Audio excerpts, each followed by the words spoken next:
Sir, ಇತ್ತೀಚಿನ ದಿನಗಳಲ್ಲಿ ಅಲ್ಪಸಂಖ್ಯಾತರ ಒಂದು ಸಮುದಾಯದಿಂದ ತಮಗೆ ಟ್ರಬಲ್ ಶೂಟರ್ ಅಂತ ಒಂದು ಹೆಸರು ಬರ್ತಾ ಇದೆ. ಇದ್ರ ಬಗ್ಗೆ ತಾವೇನು ಹೇಳ್ತೀವಿ ಸರ್?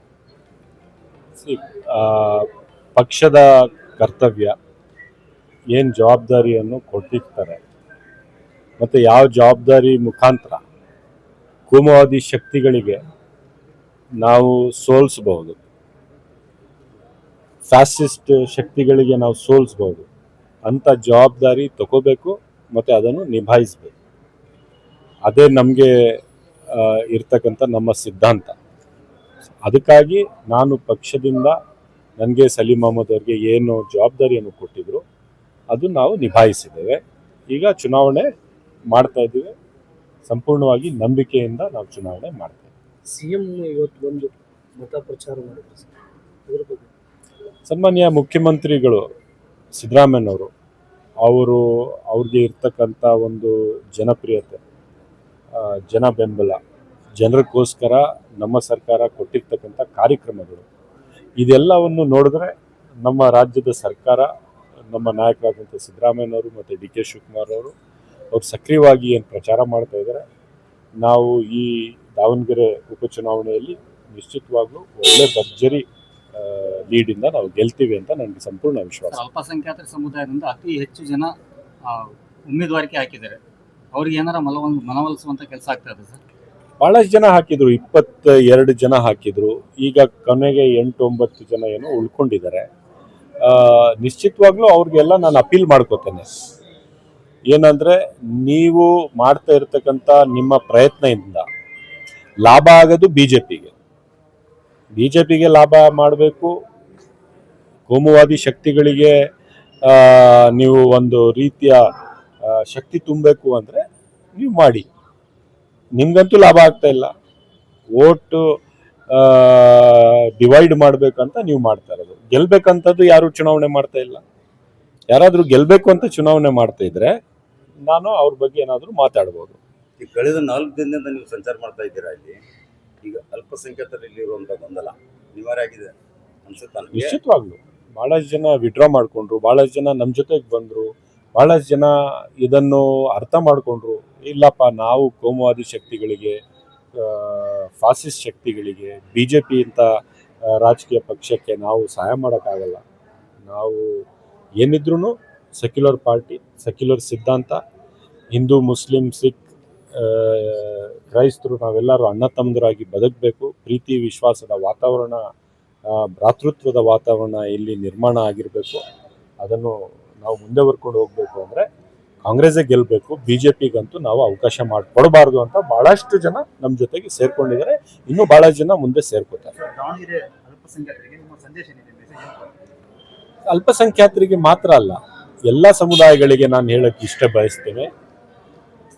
ಸಮಾಜವನ್ನು ಒಡೆಯೋದಿಕ್ಕೆ, ಬೇರೆ ಬೇರೆ ಮಾಡೋದಿಕ್ಕೆ, ವಿಷದ ಬೀಜ ಬಿತ್ತನೆ ಮಾಡೋದಿಕ್ಕೆ, ವಿಶೇಷವಾಗಿ ದುರ್ಬಲ ವರ್ಗದವರಿಗೆ, ದೀನ ದಲಿತ ಸಮಾಜಕ್ಕೆ, ಹಿಂದುಳಿದ ವರ್ಗಕ್ಕೆ ಮತ್ತು ಅಲ್ಪಸಂಖ್ಯಾತ ಸಮಾಜಕ್ಕೆ ಇವತ್ತು ಕಂಟಕ ಆಗಿರೋದು BJPಯ RSSನ ಸಂಘ ಪರಿವಾರದ ಸಿದ್ಧಾಂತ.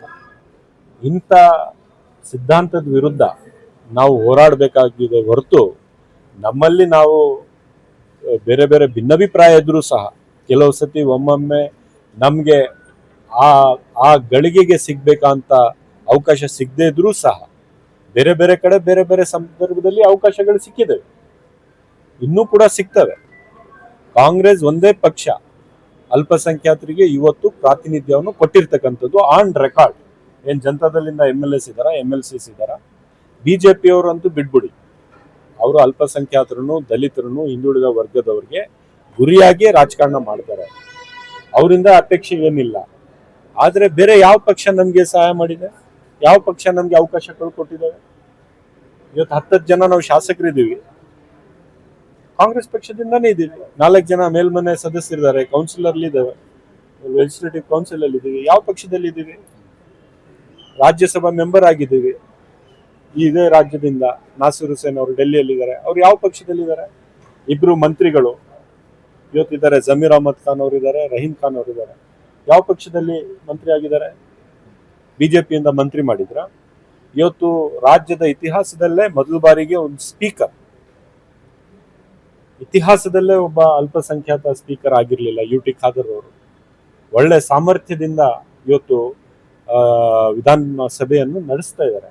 ಅವ್ರು ಯಾವ ಪಕ್ಷದವರು ಹೇಳಿ? ಕಾಂಗ್ರೆಸ್ನವರು. 22 ಜನ ರಾಜ್ಯದಲ್ಲಿ ಬೋರ್ಡ್ ಚೇರ್ಮನ್ಗಳಾಗಿದ್ದಾರೆ. ಸೊ ನಾವು ಕಾಂಗ್ರೆಸ್ನವರು ಅಲ್ಪಸಂಖ್ಯಾತರಿಗೂ ಅವಕಾಶ ಕೊಟ್ಟಿದ್ದೀವಿ, ದಲಿತ ವರ್ಗಕ್ಕೂ ಅವಕಾಶ ಕೊಟ್ಟಿದ್ದೀವಿ, ಲಿಂಗಾಯತ ವರ್ಗಕ್ಕೂ ಅವಕಾಶ ಕೊಟ್ಟಿದ್ದೀವಿ, ಒಕ್ಕಲಿಗರಿಗೂ ಅವಕಾಶ ಕೊಟ್ಟಿದ್ದೀವಿ, ಹಿಂದುಳಿದ ವರ್ಗದಕ್ಕೂ ಅವಕಾಶ ಕೊಟ್ಟಿದ್ದೀವಿ. ಯಾರಿಗೂ ಧ್ವನಿ ಇಲ್ಲ ಸಣ್ಣ ಸಣ್ಣ ಹಿಂದುಳಿದ ವರ್ಗಗಳಿಗೆ ಕೂಡ ಅವಕಾಶ ಮಾಡಿ ಅಧಿಕಾರವನ್ನು ಹಂಚಿದ್ದೀವಿ. ಕಾಂಗ್ರೆಸ್ ಅಂದ್ರೆ ಎಲ್ಲರನ್ನು ಸಮಾನವಾಗಿ ನೋಡಿ ಅವ್ರಿಗೆ ಸಿಗ್ಬೇಕಂತ ಅಧಿಕಾರವನ್ನು ಹಂಚ್ತಕ್ಕಂಥ ಪಕ್ಷ. ಅದನ್ನು ಮಾಡಿದ್ದೀವಿ.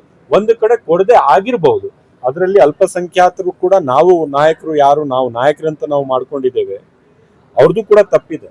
ನಾವು ಒಂದು ಕನ್ಸೆನ್ಸಸ್ ಕ್ಯಾಂಡಿಡೇಟ್, ಎಲ್ಲರಿಗೆ ಒಪ್ಪಿಗೆ ಆಗ್ಬೇಕಂತ ಒಂದು ಕ್ಯಾಂಡಿಡೇಟ್ನ ನಾವು ಪ್ರಪೋಸ್ ಮಾಡಿಲ್ಲ. ಮಾಡಿದ್ರೆ ಈ ಕ್ಷೇತ್ರದಲ್ಲೂ ಕೂಡ ಅವಕಾಶ ಸಿಕ್ಕೋದು, ಮುಂದೆನೂ ಕೂಡ ಸಿಕ್ಕುತ್ತೆ ಅಂತ ನನ್ಗೆ ಅವಕಾಶ ಇದೆ. ಕಾಂಗ್ರೆಸ್ ಸಿದ್ಧಾಂತ ಪ್ರಕಾರ ಅನುಕಂಪ ಮೇಲೆ ನಮ್ಮೂರು ಶಿವಶಂಕರಪ್ಪ ಮೊಮ್ಮಗನಿಗೆ ಟಿಕೆಟ್ ಕೊಟ್ಟಿದ್ದೀರಿ. ಈಗ ಅನುಕಂಪ ಇದೆ, ಅನುಕಂಪ ಟಿಕೆಟ್ ಇಲ್ಲಿ ಬಾಗಲಕೋಟಲ್ಲಿ ಮೇಟಿಯರ್ ಮಗನಿಗೆ ಕೊಟ್ಟಿರ. ಹಾಗಾಗಿ 28ಕ್ಕೆ ಏನಾರ ಅಲ್ಪಸಂಖ್ಯಾತರ ಕೊಡಕ್ಕೆ ಏನಾರ 28ಕ್ಕೆ ಹೊಸ ಡಿಲಿಮಿಟೇಷನ್ ಆಗಿ ಹೊಸ ಕ್ಷೇತ್ರಗಳೇ ಆಗ್ತವೆ. ಆಟೋಮೆಟಿಕ್ ಆಗಿ ಒಂದು ಅಲ್ಪಸಂಖ್ಯಾತರಿಗೆ ಒಂದು ಕ್ಷೇತ್ರ ಆಗೋಗುತ್ತೆ. ನಿಶ್ಚಿತವಾಗೂ ಮುಂದಿನ ಚುನಾವಣೆಯಲ್ಲಿ ಒಂದು ಅಲ್ಪಸಂಖ್ಯಾತರಿಗೆ ಅವಕಾಶ ಸಿಕ್ಕುತ್ತೆ. ಸರ್ ಜಮೀರ್ ಅಹಮದ್ ಸರ್ ಪ್ರಚಾರಕ್ಕೆ ಬರ್ತಾರ? ಬರಬೇಕಲ್ಲ, ಅವರು ರಾಜ್ಯದ ಮಂತ್ರಿ ಆಗಿದ್ದಾರಲ್ಲ, ಬರಲೇಬೇಕು, ಬರ್ತಾರೆ. ಈಗ sir double shooter Rizwan Arshad ಅಂತಾರೆ, ಟ್ರಿಪಲ್ ಶೂಟರ್ ಸಲೀಂ ಅಹಮದ್ ಅಂತಾರೆ. ಈಗ ಯಾವ ರಣರಂಗ ಹಿಡಿತಾ ಇದ್ದಾರೆ ಸರ್ ಇಲ್ಲಿ ರಣತಂತ್ರ? ನೀವು ಟ್ರಬಲ್ ಶೂಟರು ಬೇರೆ ಬೇರೆ ಈ ಟೈಟಲ್ ಇದೆಯಲ್ಲ.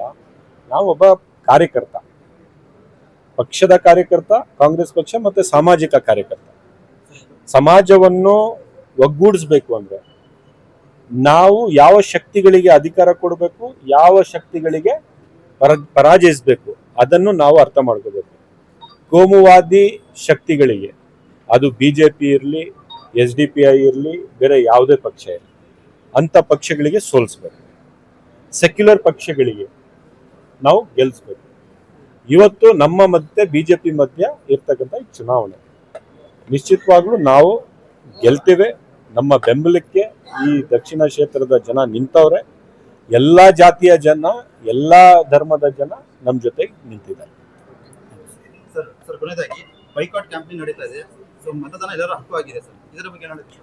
ನಾನು ಇಷ್ಟೇ ಹೇಳ್ತೀನಿ, ಎಲ್ಲರಿಗೂ ಯಾರು ಕೂಡ ತಮ್ಮ ಮತವನ್ನು ಬೈಕಾಟ್ ಮಾಡೋದಕ್ಕೆ ಹೋಗಬಾರ್ದು. ಅಪರಾಧ ಸರ್ ಅದು ಯಾಕೆ ಅಂತ ಹೇಳಿದ್ರೆ, ಮುಂದಿನ ತಿಂಗಳು, ಇದೇ ತಿಂಗಳು ಏಪ್ರಿಲ್ ತಿಂಗಳಲ್ಲೇ SIR ಅನೌನ್ಸ್ ಆಗುತ್ತೆ. SIR ಅಲ್ಲಿ ಯಾರಾದರೂ ಚುನಾವಣೆಗೆ ಮತಗಟ್ಟೆಗೆ ಹೋಗದೆ ವೋಟ್ ಮಾಡದೇ ಇದ್ರೆ ಬಹುಶಃ ಆ ಸಂದರ್ಭದಲ್ಲಿ ಅವರು ಅಲ್ಲಿ ಇದಾರೋ ಇಲ್ವೋ ಅಂತ ಬೇರೆ ಬೇರೆ ಪ್ರಶ್ನೆಗಳು ಉದ್ಭವ ಆಗ್ತವೆ. ಅವರು ನಿಜವಾಗ್ಲೂ ವೋಟರ್ಸಾ ಇಲ್ಲ ಅಂತ ಎಲ್ಲ ಆಗ್ತವೆ. ಆವಾಗ ಅದು ಇನ್ನೂ ದೊಡ್ಡ ಕಂಟಕ. ದಯವಿಟ್ಟು ಎಲ್ಲರೂ ವೋಟ್ ಹಾಕಕ್ಕೆ ಹೋಗಿ ಬಹಳ ಯೋಚನೆಯಿಂದ, ಪ್ರಜ್ಞೆಯಿಂದ ವೋಟ್ ಮಾಡಿ. ಒಂದು ಸೆಕ್ಯುಲರ್ ಪಾರ್ಟಿಗೆ ವೋಟ್ ಮಾಡಿ, ಒಂದು ಪ್ರೋಗ್ರೆಸಿವ್ ಪಾರ್ಟಿಗೆ ವೋಟ್ ಮಾಡಿ. ಮನೆ ಬೆಂಕಿ ಹಚ್ಚುವ ಪಾರ್ಟಿಗೆ ವೋಟ್ ಹಾಕಬಾರ್ದು. ಹಿಂದೂ ಮುಸಲ್ಮಾನರು ಬೇರೆ ಬೇರೆ ಮಾಡ್ತಕ್ಕಂಥ ಪಕ್ಷಕ್ಕೆ ವೋಟ್ ಹಾಕಬಾರ್ದು. ನೈಜ ಭಾರತೀಯರನ್ನು ಎಲ್ಲರಿಗೂ ಒಗ್ಗೂಡಿಸ್ತಕ್ಕಂಥ, ಎಲ್ಲ ಧರ್ಮವನ್ನು, ಎಲ್ಲ ಜಾತಿಯನ್ನು ಸಮಾನವಾಗಿ ನೋಡ್ತಕ್ಕಂಥ ಕಾಂಗ್ರೆಸ್ ಪಕ್ಷಕ್ಕೆ ವೋಟ್ ಹಾಕಿ ಅಂತ ನಾನು ಕಳ್ಕಳಿಯಿಂದ ಮನವಿ ಮಾಡ್ತೀನಿ.